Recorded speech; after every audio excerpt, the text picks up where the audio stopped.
नारद जी को अभिमान हो गया कि हमने काम पर और क्रोध पर विजय प्राप्त कर लिया। सबसे पहले शंकर जी के पास गए, शंकर जी से जा करके काम पर विजय कैसे प्राप्त किया सब कथा सुना दिए। शंकर जी ने उनको मना किया कि देखिए, ये जो काम पर विजय प्राप्त करने की कथा मुझे सुनाई, ये बाकी कहीं मत सुनाइएगा। बाकी जगह तो चल जाएगा, लेकिन जब विष्णु भगवान के पास जाइएगा तो उनको तो कभी मत सुनाइएगा। शंकर जी ने मना कर दिया।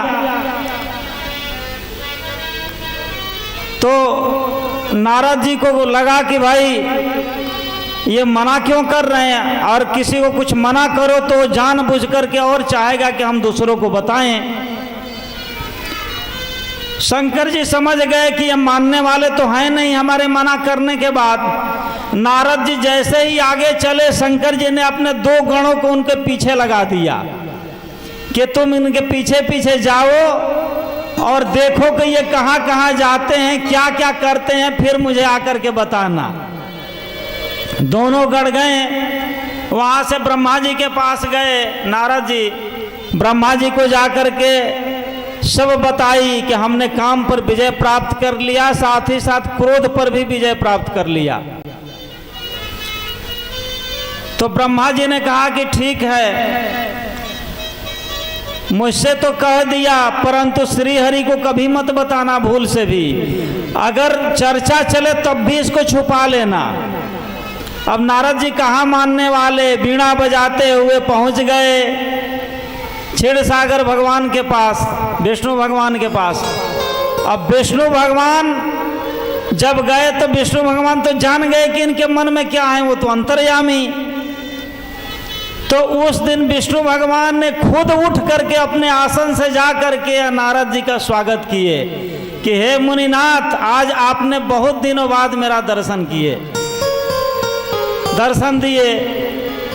और नारद जी हमेशा दूसरी आसन पर बैठते थे। उस दिन भगवान ने कहा कि नहीं नहीं, आज मेरे साथ बैठो। अपने पास बिठाए। नारद जी तो बैठ गए, लेकिन उनके मन में जो था कि काम पर विजय प्राप्त कर ली, इसको छुपा नहीं सके और श्री हरि से सब कथा कह दिए। भगवान ने सोचा कि ये हमारा भक्त है और भक्त की रक्षा करनी पड़ेगी हमें। इनके मन में जो अभिमान का जो बीज उत्पन्न हो गया है, अगर इस बीज को अभी नष्ट नहीं किया तो ये हमारा परम भक्त है। भगवान की शरण में जो रहता है वो भगवान उसकी हमेशा रक्षा करते हैं।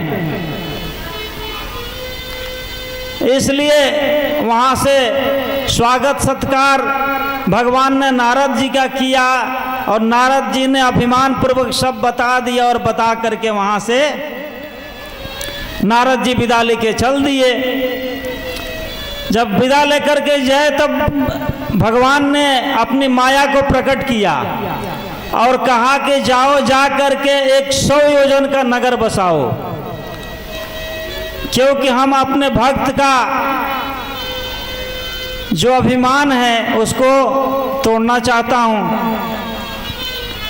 7 योजन का नगर बस गया और उस नगर का राजा शीलनिधि हुआ और उस सब सुख संपन्न राज्य था। स्वर्ग का सारा सुख उस राज्य में था। हाथी, घोड़ा, द्वारपाल, प्रजा, सब कुछ उस राज्य में था। विश्व मोहिनी नाम के उस राजा की पुत्री थी, बहुत ही सुंदर रूपवान। उसी की स्वयंवर करने के लिए राजा शीलनिधि राजा ने सभी राजाओं को अपने यहाँ आमंत्रित किया था और स्वयंवर की तैयारी चल रही थी। उसी समय नारद जी पहुँचे, जाकर के देखे नगर में कि यहाँ पर तो स्वयंवर की तैयारी चल रही है। देखकर आश्चर्यचकित हुए।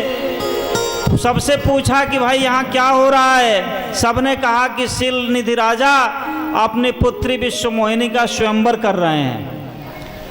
नारद जी नगर में गए नगर में गए, जाकर के पूछते पूछते शीलनिधि राजा के महल में पहुँचे।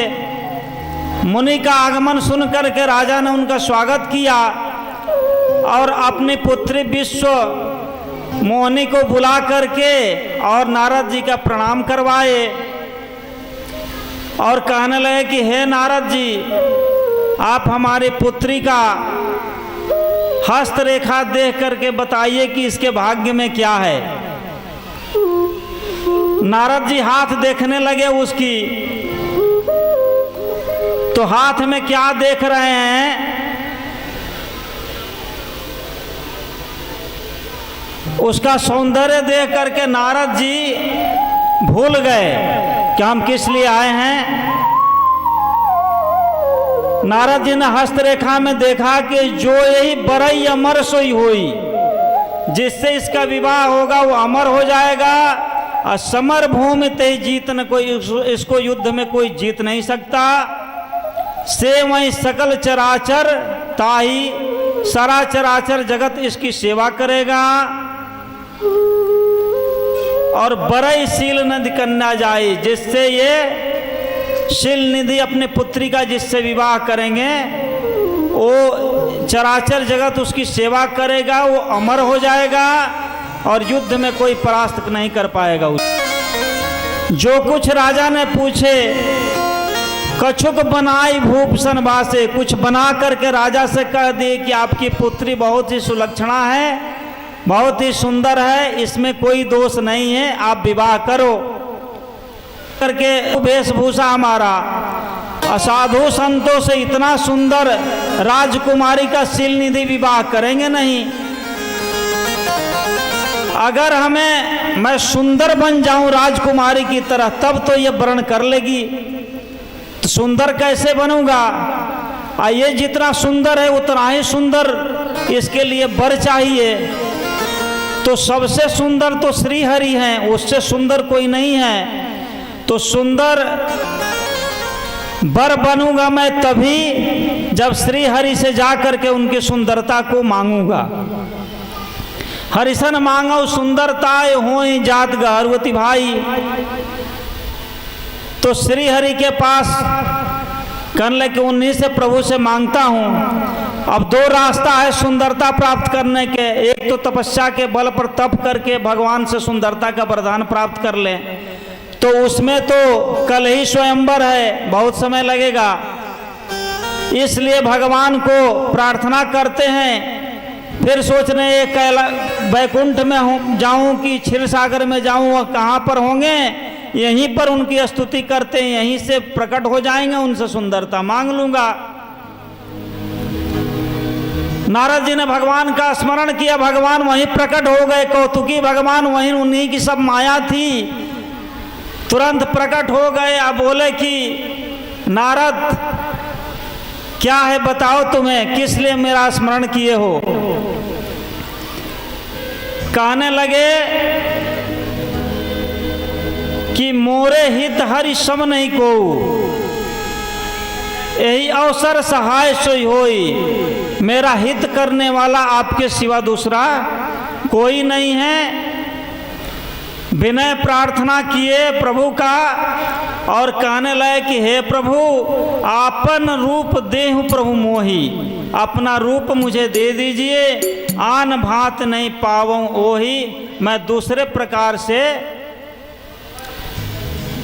मैं जिस लिए आया हूं जो हमारे मन में है दूसरा प्रकार से मैं प्राप्त नहीं कर सकता हूं, आप अपना रूप दे दीजिए हमें। भगवान तो सब समझ गए, उन्हीं की सब माया थी। कहने लगे कि जय विधि नाथ होई हित मोरा, करहूं सो बेगी दास मैं तोरा।